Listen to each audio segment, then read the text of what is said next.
After months and months of speculating, the Thor Love and Thunder trailer is finally here.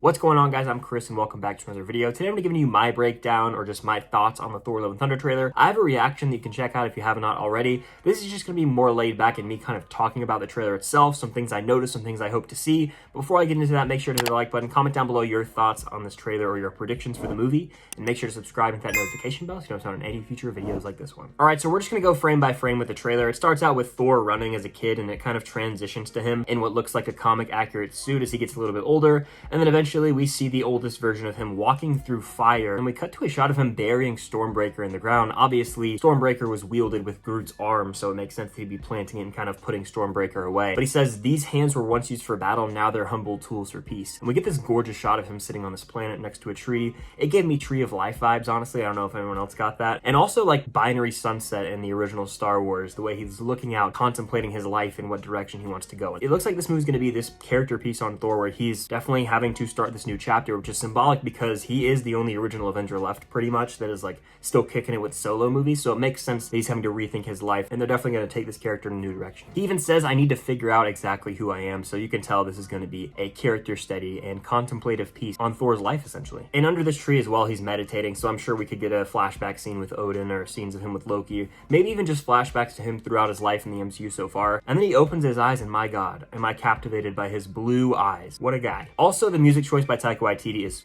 absolutely perfection. Sweet Child of Mine by Guns N' Roses. This is a very promising sign that we are going to have a bop of a soundtrack in the movie itself.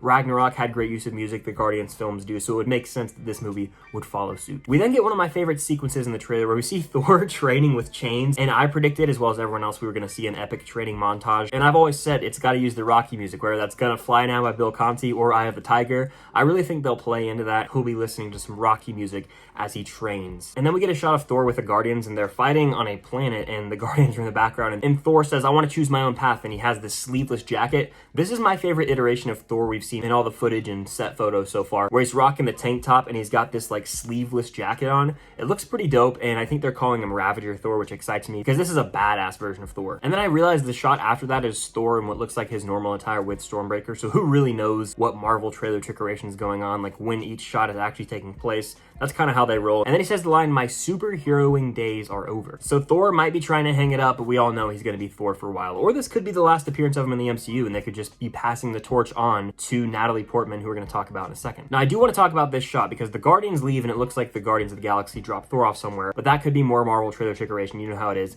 We get a shot of Thor in the middle of frame, and then Korg to the right, and then someone on the left is blatantly edited out. This has been circulating social media. I made a video on TikTok and Instagram Reels talking about it. By the way, follow me on those social medias at Filmstock. But my prediction is that this might be Hercules, played by Henry Cavill, because A, we know Zeus is in the movie. We get a shot of him I'll talk about in a second, but it would make sense to bring Hercules in, and why not have Henry Cavill? It would basically be like a middle finger to DC because of the way they mismanaged Superman, but also I feel like he would really have a great place in the MCU. He's not working on any other superhero products right now, so why not? It's just blatant. The Marvel trailers always leave people out or edit characters out. Some people said this could be Beta Ray Bill, others said it could be Meek, some people even said it could be Mighty Thor herself, but who do you guys think it is? Let me know in the comments down below. Then we get a shot of the Goat Boat, which is what it's been called in like the toy promotion, and it's flying off from what looks like New Asgard. We get this shot right here of this grand city, and then you see like a comet-like figure that definitely could be Carol Danvers flying in. It looks like a Captain Marvel type character, or it could just be Thor, who really knows? It could be Zeus for all we know. It could be the lightning bolt that Zeus catches, honestly. And then we see what people are calling Pirate Thor on this boat, and he kisses a girl, so it's getting a little spicy here. We see this Viking ship again continuing on into another planet. We get a cool shot of Thor with Stormbreaker, and then we get our first look at Russell Crowe as Zeus, which is huge for the MCU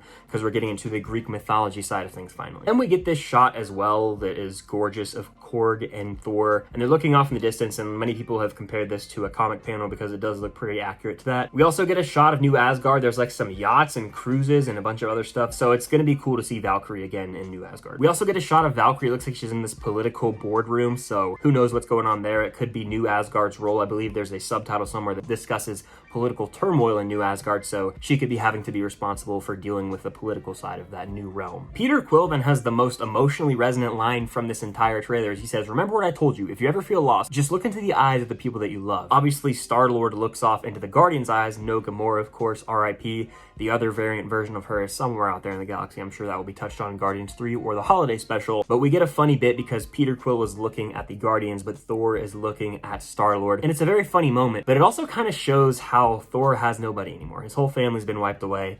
He doesn't have the OG Avengers anymore, so he really is on his own, and this is a journey of self-discovery in Love and Thunder, and he's going to have a great bromance relationship with Star-Lord, I think. Then we get the Thor Love and Thunder logo while Sweet Child of Mine blares, and I love this logo, the retro 80s vibe. They're definitely going to play into that in this movie. And just when you think the trailer's over, we see the restructured Mjolnir fly into frame, and then we get a visual of someone catching it. It cuts to a quick shot of Thor, and he's looking around, and it looks like there's this big Viking war going on around him. Thor's looking absolutely jacked, and we cut to our first shot of Jane Foster as Mighty Thor in the MCU. She looks absolutely ripped, like she's ready to kick some ass, and I wonder what is going to ensue right after this first shot of her. I can only imagine the comedic dialogue between Thor and Jane. Thor being like, "How are you worthy? I'm the only Thor." Something like that. It would just be a great little bit between them. You could have some quippy dialogue with the Guardians too, and I cannot wait for this movie. July 8th, 2022. I really love the poster for this movie as well. It is so sick and clean. It's really playing off those 80s vibes, and this is going to be a blockbuster, summer, fun time.